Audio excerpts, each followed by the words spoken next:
We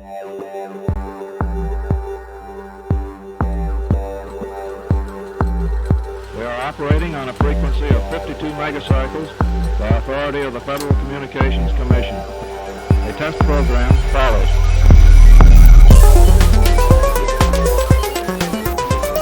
To you who have been trained technically, I need hardly say that there's still a number of problems to solve. I guess you know them as well as anybody knows them. But I think we've proceeded far enough to justify the statement, at least, that these technical problems are not insurmountable. I'm sure there'll be some mouse between. Give me predictions. You're not muted, by the way. I'm not muted. Good evening, everyone. I think I just scared Brett by him talking over the video. How is everyone? Welcome to the week 2 of the KOTE show. This is our second installment to give you your weekly dose of the Keyforge Online team events and other Keyforge news. I'm Chris Phillips, and with me I am Brett Pendragon, and for those that are unaware, Twitch have announced a new thing called predictions, which allow you to bet channel points on the outcome of events, and I really want it for us so we can use it for the gameplay. Yep, that'd be really fascinating to see what people think the results are going to be. And so, Brett, I've had a great week. I've actually played Keyforge this week. Now, this may not sound like a big deal for everyone else watching this, but I really am terrible at making time. But because Brett shanghaied me into my own team, he shanghaied me into my own team. I'm the captain. You're the captain. Yes, we shanghaied a captain in as well. We played a game, and I got my arse absolutely handed to me by Ollie. It was a great game. I thought I was going to win for the first half, and then I remembered he had redacted, and he was a key ahead already. I was like, I've got like 75% of that game recorded. I'm going to try and get it up on YouTube. Oh no. Okay, so Brett, you didn't even notice me jumping. No, I noticed it afterwards, and I was going. So Brett, I feel I should ask this important question first. Why do you have a large box of World Collides behind you, or a large collection of World Collide boxes behind you? How many starter decks did you buy this week? Not this week. They're a couple of weeks old, and I bought 10 because they were £10 each. Wow.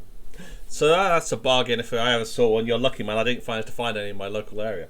So a couple of highs in the chat. Hi to Can't Touch This, and hi to Lavnost. Cam. Just call him Cam. Cam. Hi to Cam and Can't Touch This. So you've had better luck. You won your game this week, Brett, didn't you? I did. I had arguably the lowest SAS of our team, and I managed to walk away with a win. And yet, that was my highest SAS deck I personally owned. So what does that tell you? I'm unlucky and don't spend enough on this game, I think. Yeah, Stuart brought a great deck. He's a great pilot, and I was saying all week that he was going to win this because this was a 1 in 10 outcome. 9 times out of 10, Stuart's deck destroys me. Yeah, I can believe it. Right, so in today's KOTE show, we've got a few pieces of news. We've got some awesome metrics from the Baguette and Chips or Baguette and Switch guys who are going to be doing metrics every week. We have the results we're going to do at the end and all the drawing for round 2. And just before that, we are going to have a short video playing through the 3 matches that are from which 2 teams this week? Keyfrogs and... We got the Keyfrogs and the Hamburg Atlanteans 2. We've got interviews with each player before and after the games. Well, I say interviews, it's like a discussion. And we've also got deck breakdowns, kindly done by Can't Touch This, who put so much effort into it. I cannot thank them enough. And we're gonna try and work it out so that we can still let them do like the full podcast on the decks, because we have not tonight's here, and not tonight had a lot to say about one of the decks because, from the sounds of it, it was an interesting deck. It was angry pride in how good the deck was, despite how badly they've lost to it in the past. Oh, that's good to hear. I can't wait to hear that. So we're going to have about an hour and a lot of footage just on the games this week, and we'll see how it goes. If you guys like the footage this long, we'll keep it this long. If you want it to be shorter, we'll make it shorter. But I say we're all about trying new things here. We're trying all sorts of things. So let's jump onto the news, and I think, Brett, we should start with the most controversial point of news. Yes, so The blaster bouncer. The blaster bouncer.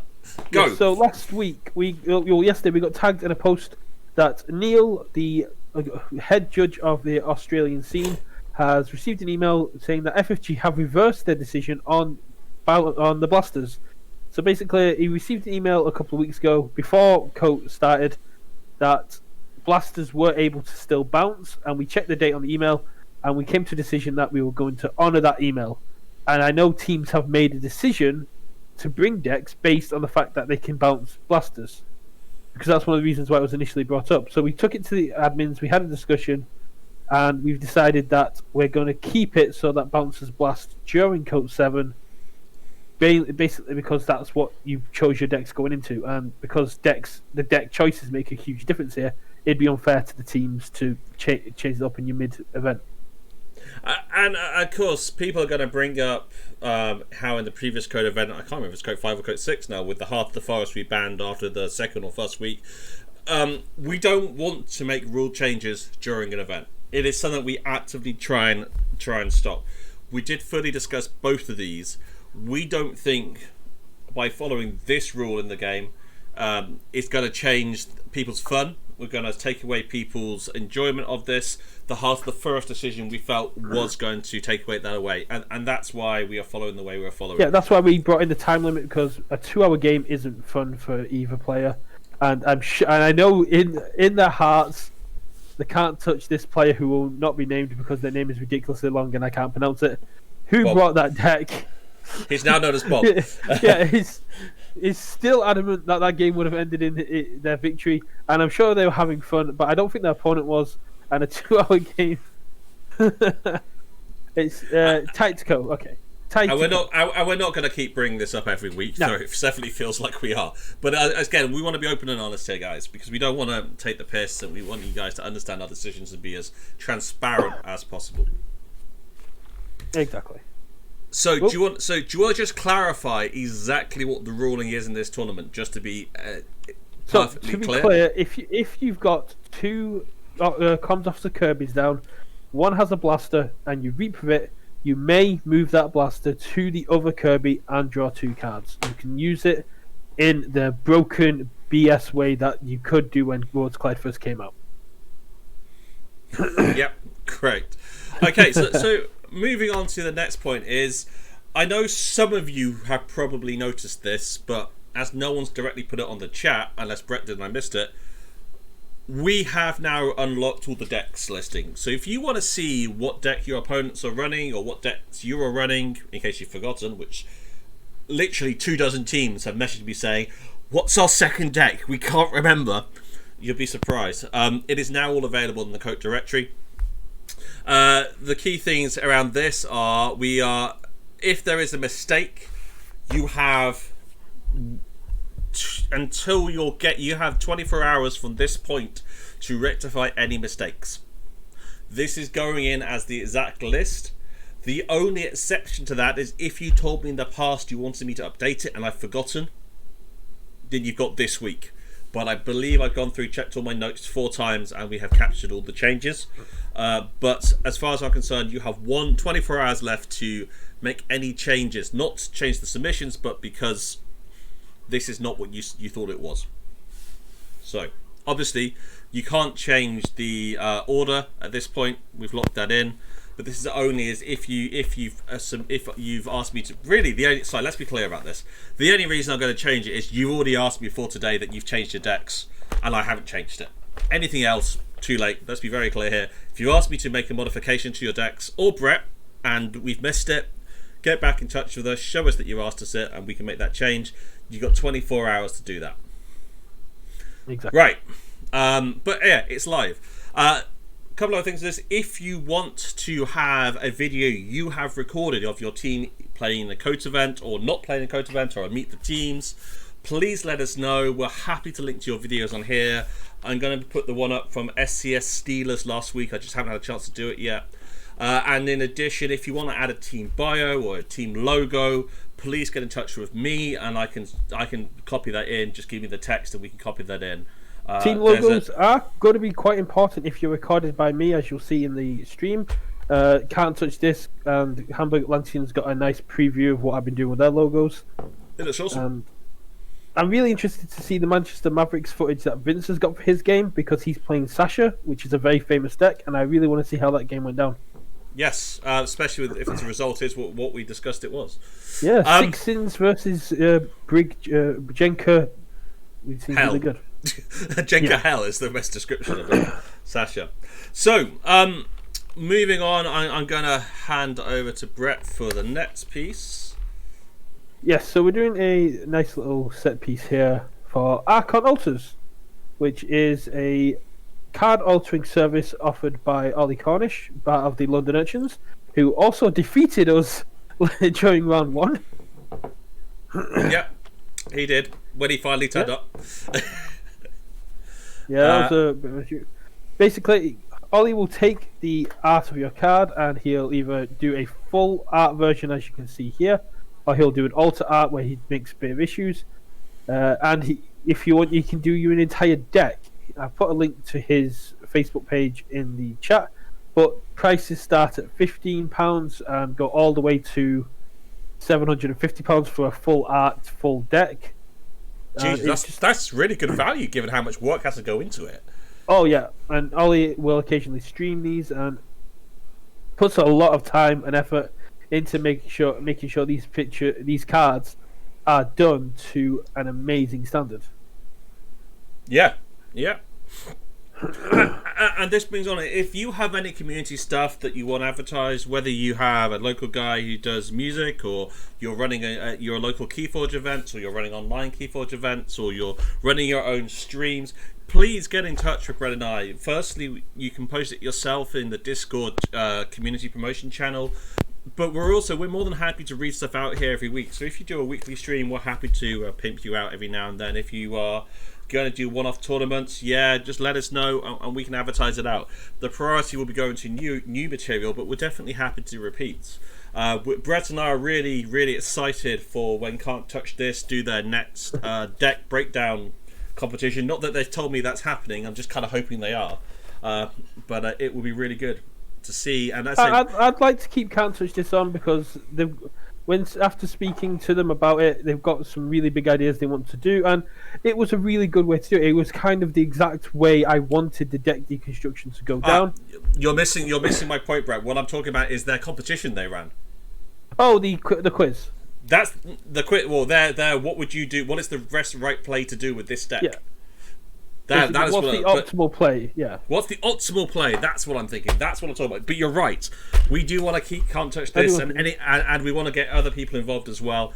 Because the Crazy Killing Machine on the stream right now does belong to Crazy Killing Machine.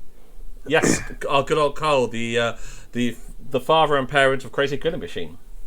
And if you do want to get hold of a 7-sin deck, Crazy Killing Machine are currently selling one on the decks of Keyforge, I believe.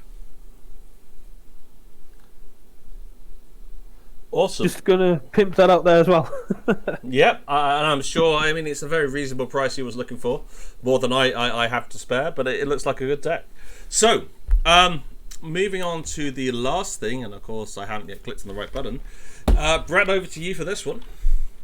Yes. So later on, this Saturday at between 1 and 5 GMT, Bastion Gaming are running a Keyforge Archon Quick Adaptive Tournament. For those of you who do not know what a quick adaptive tournament is, it's basically like adaptive.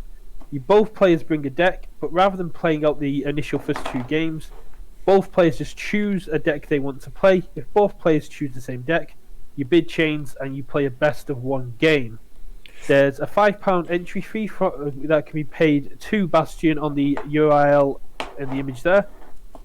And the winner of this, the first place, takes a balance sheet playmat, which looks absolutely beautiful. It looks like a scene ripped straight out of Star Wars or some kind of fantasy line. I can get you a link to the Discord, but that's the best I can do. That's the link that's in the image. Yeah. So I just typed it. Hopefully I didn't mistype it. But that's there, and oh wow, that is. What's up? Because it was shared in the UK group, And I'm just going to ask the stupid question, Brett. This is all on the TCO, correct? It's not face to face. No, this will be. As far as I'm aware, this is all TCO. Of course, because we're still in lockdown. Yeah, because we're still in the middle of lockdown. Okay, awesome. Well, thanks, Derek. So what we're going to move on to now is we are going to go on to what we hope will be a weekly thing coming from Baguette and Switch. So what we have here is Baguette and Switch have done an awesome breakdown of data. Now this is week 1. This builds on a little bit of what we already brought up last week. And Liptops is the guy, Damien's the guy behind all of this. And what we've got here is we've got some slides which I'll talk you through, all 70 of them, and we have a few questions at the end just to get you guys involved. So we're going to try using the same quiz mechanics we used last week. So first of all, I have to press the button. So this is the decks breakdown, and we went through this briefly last week, but I was missing a couple of decks which he managed to pull in. And Mass Mutation is the preferred deck. 31% of the decks are there. It's only slightly ahead of Worlds Collide, which is near enough the same as Call of the Archons. But Asia Ascension, as he says here, is the elderly duckling. Now, we're fairly sure Mass Mutation is there in strength because it is the latest deck. Not necessarily just because it's better, but it's what everyone's new with, what everyone's excited by. It's the sexy factor of it. But Worlds Collide and Call of the Archons is where the standard heavy-hitting decks that we see are coming from. AOA is the format and the deck system, the expansion that everybody seems to prefer playing when you're just playing the same expansion versus same expansion. But as soon as you start mixing the expansions, it loses its faith. You'll see a few Brig decks in there, you'll see a few Genkar decks in there, and we're hoping to have that breakdown in a couple of weeks of what exactly do we see and what people play in Age of Ascension. But it's interesting to see how all the breakdown goes. Just say, Brett, I can't see any questions coming up, so bear that in mind. Here we have the houses breakdown. So 60%... I've got the first one ready. It's the other one. It's the other ones I don't know what I'm going to be able to do with. No, I meant any actual questions for the quiz. Oh, okay. Not the quiz. Any questions about the material. So 60% of decks contain Dis, 64% of decks contain Logos, and over half of the decks contain Shadows. And Brognar was so undershown that it didn't even bother getting a name on the pie chart. Yes, Brognar is this nice red thing here that is the least common, which is less than 2.6%. I would guess about 1.8 looking at the proportions. So here we can see that everyone is Dis and Logos and Shadows, we've always known are everyone's favourite decks. And it's not surprising to see them as the most popular, but it is a surprise to see it that much more than Untamed, Saurian, and Star Alliance. Yes, Saurian and Star Alliance have only been out for two or four cycles. Untamed, again, is the fourth most common deck. It has been out all the way through. It has been in every set. It is my favourite house, I think, though I do change my mind often depending on which stream you're watching. But it's great, but it's still Shadows compared to the Shadows decks. And then at the other end of the scale, Brognar's not seeing the love. I mean, Brognar has been underrepresented a lot, and yeah, it's sad. It was in COTA, everyone loved it. In KOTE, everyone loved Brognar. I remember getting my ass handed to me because I didn't get a Brognar deck until like my 10th deck. It was tolerated. It was tolerated. I don't think it was tolerated. Everyone saw that as the strategy to play when I began. Not tonight saying that Distant Logo's surprising nobody being the most popular too. Like, I maybe thought Shadows would be a little higher, but you're right. Yeah, I'm not surprised those are the top three. Put it like that. But no. I didn't think they'd be that far ahead of everything else. So, what's in your deck? And this is now material we didn't cover last week. 48.2% creatures. 39.3 actions, 3.9 upgrades, and 8.6 artifacts. So your average deck is 17 creatures, 14 actions, 2 upgrades, and 3 artifacts. And I found this very interesting because I bet if we actually look at the wider stats here, you're going to see many more decks with 5 or 6 artifacts, and a lot of decks with 1 or 2 artifacts, and not many with 3 or 4. But the average makes sense to be down to 3. And the average of each deck having 13 Amber Pips. Well, again, Mass Mutation changes a lot. So pre-Mass Mutation, that would have been impressive. But with Mass Mutation coming in, a lot of, but then he didn't have access to the amber pits when he generated this, so that can be ignored. So you're right, yeah, 13 amber pits is a lot. We've got Carl saying that Brobnar has always been toilet. It's like Brobnar have got some good cards in every set, and you have to get them in the right order. So Brobnar is either amazing or just not worth the time. Yeah, you have to get all the right cards in all the right order. Yeah. So what we're seeing in KOTE7 is the decks actually contain 7% more actions than average. So comparing the actions that we have here to the entire decks of Keyforge, decks of Keyforge have roughly 32% of cards in a deck are actions. But here we're seeing in the KOTE decks, where people are generally selecting their best decks, we see 39% of cards being actions. And we also, decks look more orientated towards creatures than actions, though actions are taking a wider place. And players aren't that fond of artifacts, because the average is apparently, and this surprises me, is 20% is artifacts. We're 11% less in KOTE decks. And that I find very interesting. Is that because most of the heavy artifact decks just don't have good artifacts, or is it something else? I look forward to what Liptop's work starting with Mass Mutation, a lot of powerful artifacts came into play. I mean, you've already got Heart of the Forest and Quicksilverstone that were game-changing cards when they came in. And now you've got Dark Amber Vault, the Monuments. You've got a lot of artifacts that have come in with Mass Mutation, giving them a lot more power, which is why artifact control has become, it has always been a main thing, but with Mass Mutation, artifact control and board control are huge for the meta. But as I was saying, we're normally expecting 20% artifacts, now it's 11, so yeah. So, are you sassy? I love your pun, Liptops, that's awesome. So we're seeing, on average, the SAS in KOTE7 is 78.4. This is 24% increase over the overall average. So the overall average SAS deck in all of decks of Keyforge is 6.3. And on the whole, unsurprisingly, we're seeing everything increase. We're seeing less anti-synergy, but 65% more synergy. We're seeing 88% more efficiency. And the only other thing that was a little of a surprise is we see 13% less effective power. Now, understandably, everyone's keeping their best decks and bringing their best decks, and we're not bringing Trite to this tournament. Well, I think I did, but apart from that. But it was huge efficiency, huge disruption, and amber control is not as important as I always think it is. And it's interesting to see where we go on that. So, amber control is important, but board strength isn't. I misread my cliff notes. Amber control is important. Amber control is very important. Amber control hang on a minute. Yeah. But board strength is less important, which is what I meant to say, and what I said in my head. Right. So what's your favourite party? Which are the most common cards we're seeing? Now, we know Dis and Logos are the two most common houses, so it makes sense to see majority of them up there. Shadows aren't far behind. But this is still very interesting. So we see Wild Wormhole, once again, is the most common card. Now, we've seen in previous code events, and this is the early ones, I'm not sure if we necessarily published all this, is Wild Wormhole has always been one of the most popular cards coming out. And given the randomness of Wild Wormhole, I still find that surprising, because it's always a little bit of a gamble. You don't want to have a Wild Wormhole then accidentally go into, I don't know, Gateway to Dis or something, because you're going to lose your board. So it's always a gamble for have the Wild Wormhole. Just because you've got it doesn't mean you have to play it. There's no shame in discarding a Wild Wormhole if you've got 5 cards left in your deck and one of them is a board wipe. You're right, but it's still a gamble. You're right. So, Infernus, fair enough. Edai, damn you, Dave. Fair enough up there. Gateway to Dis, standard. Exhume, I bet you they're mainly paired with the Infernuses. Control the Weak was a little bit of a surprise. Inferni, okay, point taken. Control the Weak, a little bit of surprise to see that appear 84 times. But Daughter, Mark of Dis.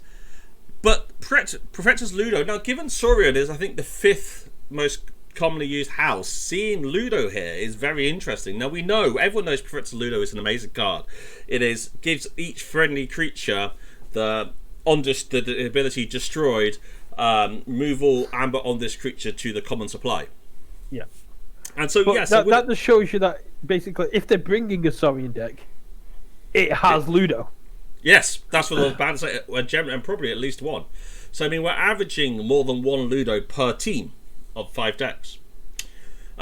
Dustin coming in, not surprising. Then we get the good old Shadows, and then we come down to no Untames on here at all.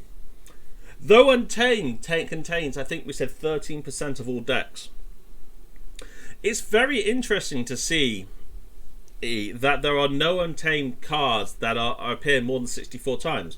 And for me, that actually is one of the reasons I would say that's why I like Untamed, because we are seeing all this variety in Untamed.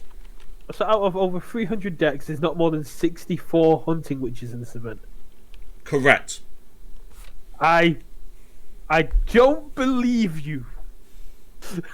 Why? Did you bring 200 of them yourself? No, if I had a deck that had 200 Hunting Witches, I'm pretty sure someone would be slamming an emergency meeting. Yes, correct. How is your deck that big, first of all? Second of all, how do you only have one house? That's an impressive set of cheating, my friend. And what we're seeing is, so what my notes are saying here, 12 out of 21 cards are related to Amber Control. All 6 favourite Shadow cards are stealing cards. Red Penny, that's only in Mass Mutation. Yet it's here 69 times. Tribute, an awesome capture card. Relentless Witness stealing. Umbra stealing. Ronnie stealing. Urchin stealing. Noblar stealing. It's really interesting to see that we are seeing what we expect each house to do. Logos is here with the draw. Dis is here with the discard and board clearance and forcing house control. Saurians are here to capture and just be a pain in the proverbial. This is what we're seeing from these most common cards. All these top cards are disruptive cards with extra speed, or just move along. Right. So we've got here.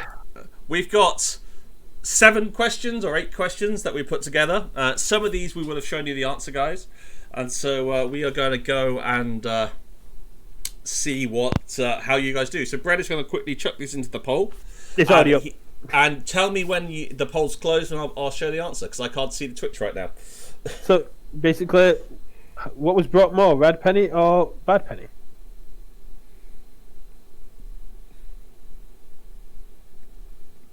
Just load this on my phone. I'm not voting, so I can't see.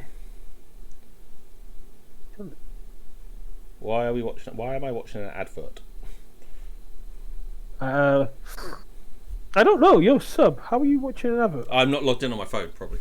So are you ready, Brett, for me to give the answer? Yeah. No, each poll, the minimum time is a minute, so we have to. Yeah. We have been through these already, but I got 50% of them correct.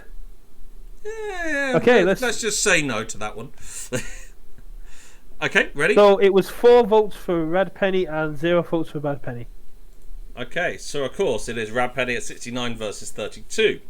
So the second question, which Brett is going to quickly get ready to, Fuzzy Gruen or Celifert Phallicist. Click here to vote in the pool. I'm going to vote now. Fuzzy or Hench Fuzzy.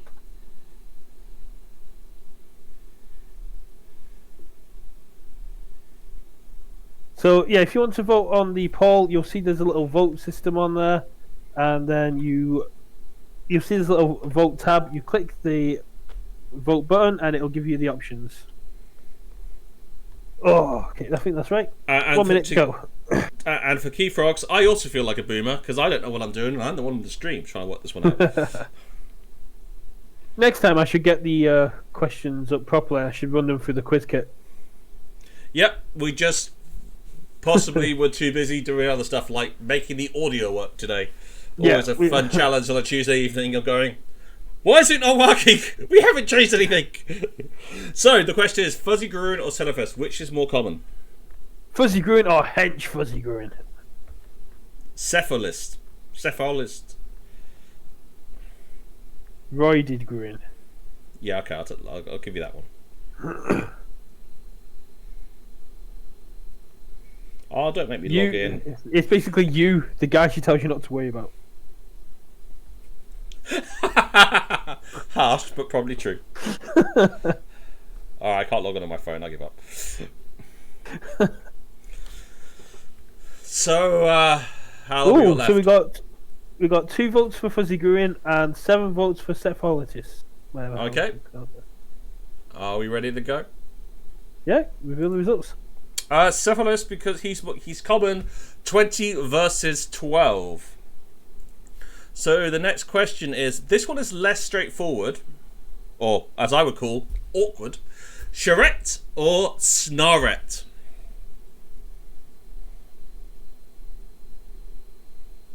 I have to write out the question and then I have to write out the goddamn answer. Can't you just write the answers out to save time? No, because the poll needs a title. Question 3.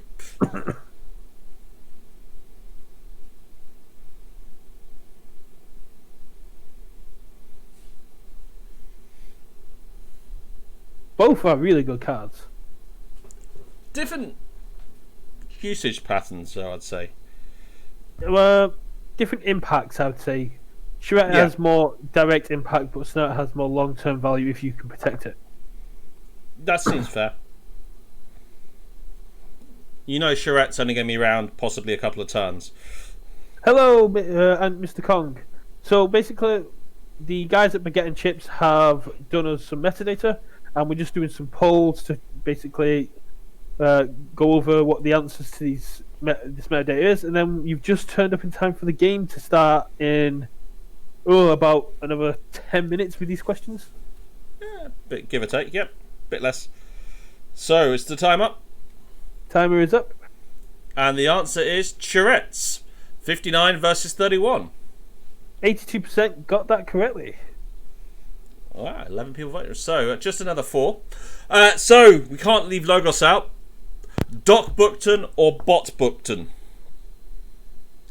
Doc Bookton or Bot Bookton?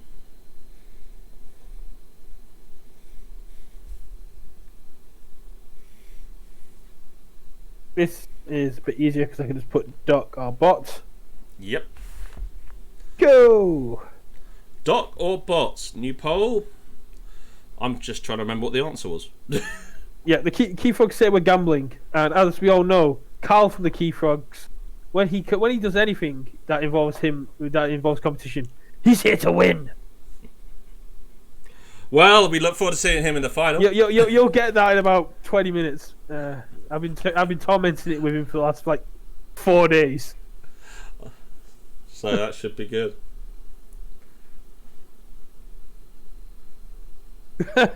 Apparently, Carl's crying now. Which if I Carl? ever meet Carl from the Keyfrogs, if I ever meet him in real life, he's probably going to punch me in the arm or something. Yeah, it could be worse.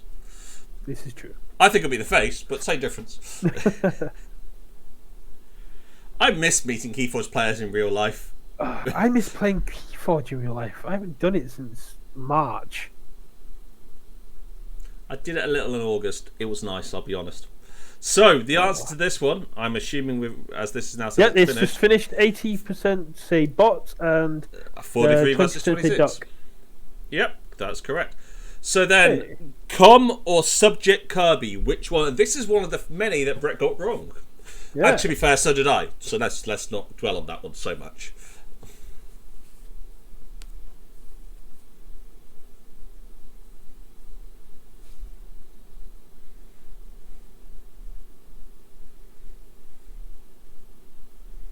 He won't confirm nor deny. Can I say, Exactly. Keyfrogs, if Carl is going to punch Brett, please don't go for the face. We need him on camera occasionally. Just go off camera area. Just And don't go for ask the him nuts. politely. Nuts are fine. No issue with the nuts. Just No. not the face. But then I'll spill the packet. They'll go everywhere, and it's just going to be a whole mess to clean up. Well, I'll hire a Roomba. So this one, Kirby or Kerboy? Kirby or Kerboy? I'll let you decide which one is which. I can't remember what the answer was now. It's going to bug me. Kirby or Kerboy? I remember me and Brett got this wrong, but I can't remember what you both said when we went through this. I remember. It was only half an hour ago, 45 minutes ago, so it's not like it was days ago. So I hope CKM is still there and is getting these right. Or we will have some strict questions to him. I want to know if the Baguette and Switch boys are in here and get it right. Well, I hope they're in here. I don't know if they'll be playing. They may watch the repeats. So on YouTube. 75% went for Comms Officer Kirby. And I got it wrong the same way I did last time. 47 to 24. Right. Bulwark or Bulwark?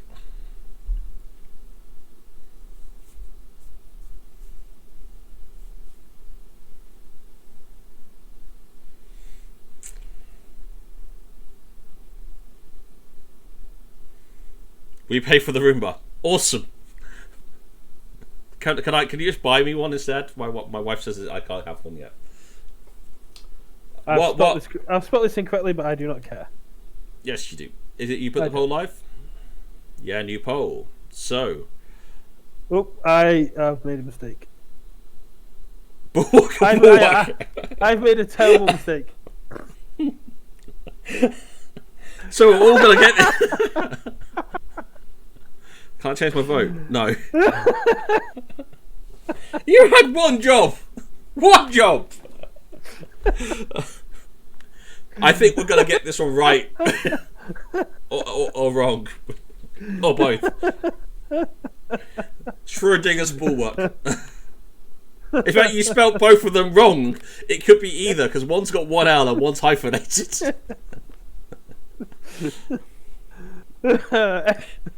Everyone loses. Nobody wins. Oh, 88% have gone for Bulwark number 1. One is 12% gone for Bulwark. Chris, I'm going to let you decide which one's correct here. Well, the correct answer, as we all know, is Gateway to Dis. But this is but here we go. Is the Bulwark with the hyphen is right 16 to 14. I like the one guy that went, nah, I'm going to go for option 2. I thought I was gonna do that, but I think I voted first before everyone else had voted. So Senator or Citizen Tricks. This is another one this is the only one that I got right that Brett got wrong when we first did this. Yeah. So do you want to quickly check this in, Senator or Citizen? Boom,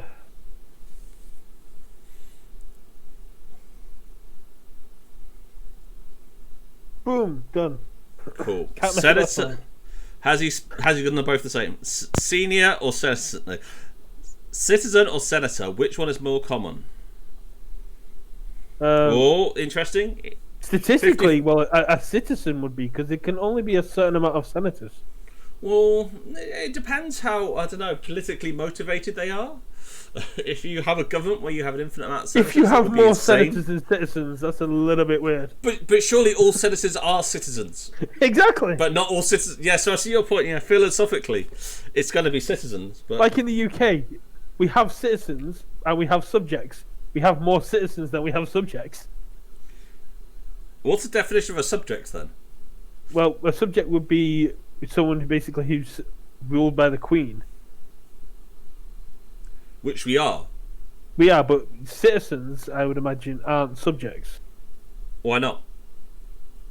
Let's debate this philosophically another time. So everyone has senator tricks. That's more like going into degree level politics.